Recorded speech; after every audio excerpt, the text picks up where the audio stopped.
नमस्कार, आदाब। मैं सैयद तकवी। हिंदुस्तान में जिस तरीके का माहौल चल रहा है, क्या कहा जाए।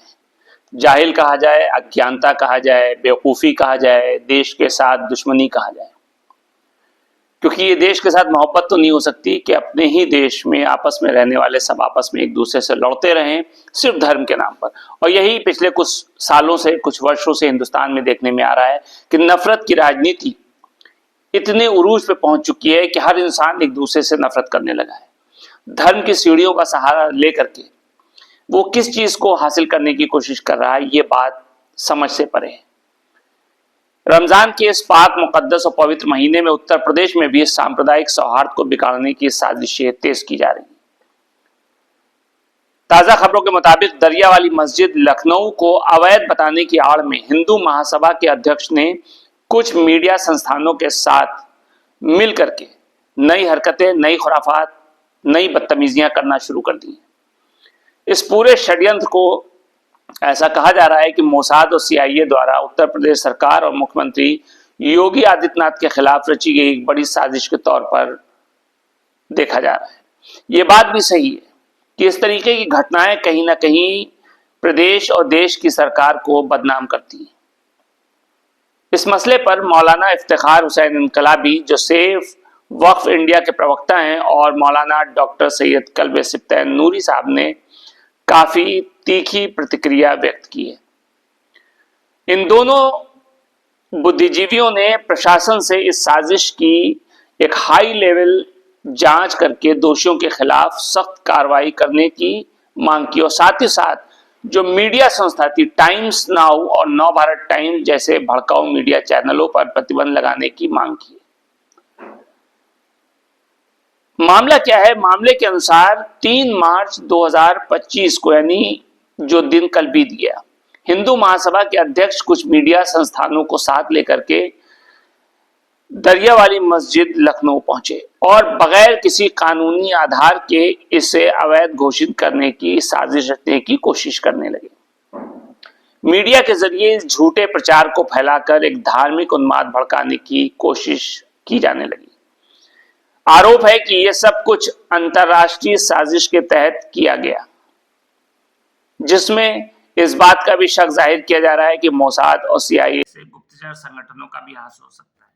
बहरहाल, देश में जिस तरीके का माहौल चल रहा है, जिस तरीके की घटनाएं अप्रत्याशित तौर पर सामने आ रही हैं, किसमें कौन शामिल है, इस बात का कहना और पता लगाना इतना आसान नहीं है।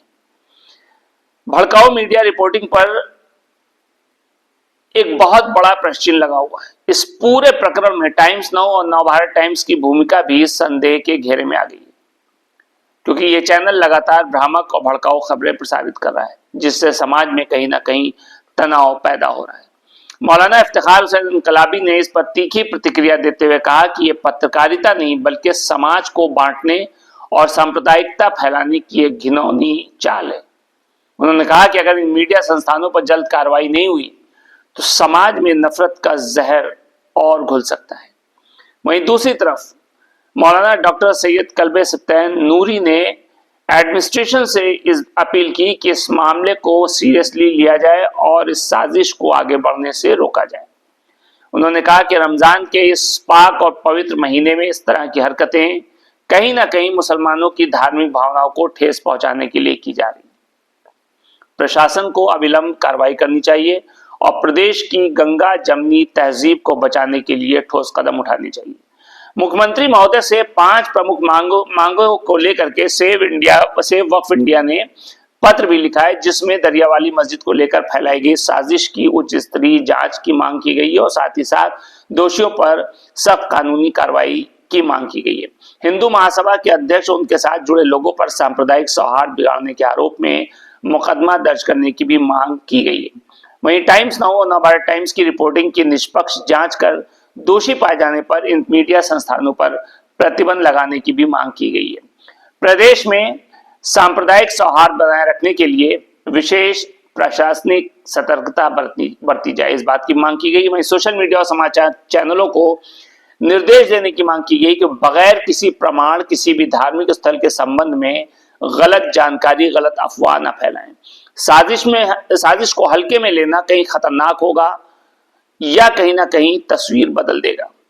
मौलाना इनकलाबी और मौलाना कल्बी सिफ्ता नूरी दोनों ने कहा है कि अगर इस साजिश पर फौरन कार्रवाई नहीं हुई तो प्रदेश की शांति और सामाजिक सद्भाव के लिए कहीं ना कहीं ये एक परेशानी का सबब बन सकता है। उन्होंने कहा कि सेव वक्फ इंडिया इस पूरे मामले पर पैनी नजर बनाए हुए है और अगर प्रशासन इस मामले में लापरवाही दिखाता है तो इस संबंध में व्यापक आंदोलन छिड़ा जाएगा। अब देखना यह है कि मुख्यमंत्री श्री योगी आदित्यनाथ इस मसले में क्या कदम उठाते हैं और दोषियों पर क्या कार्रवाई होती है, क्योंकि इस पर कहीं ना कहीं मुख्यमंत्री योगी आदित्यनाथ, प्रधानमंत्री नरेंद्र मोदी और गृह मंत्री अमित शाह और साथ ही साथ सुप्रीम कोर्ट, इन सबको कहीं ना कहीं सख्त कदम उठाना चाहिए। क्योंकि अब ये बात बहुत आसान हो गई है कि किसी भी चीज पर प्रश्न चिन्ह लगा दो और उसके बाद वो एक डिस्प्यूटेड चीज बन के रह जाती है और वो झगड़े की चीज बन जाती है। नतीजा ये होता है कि सिर्फ और सिर्फ उस क्षेत्र का वातावरण और माहौल खराब होता है, जिसका नुकसान हमारे देश को होता है। देश किस गर्त में जा रहा है, इस बात का अंदाजा शायद अभी किसी को नहीं हो रहा है और जब तक इसका अंदाजा होगा शायद तब तक बहुत देर हो चुकी होगी। इसलिए अभी भी समय है कि इंसान जाग जाए और देश की तरक्की और उन्नति के लिए काम करे। नमस्कार।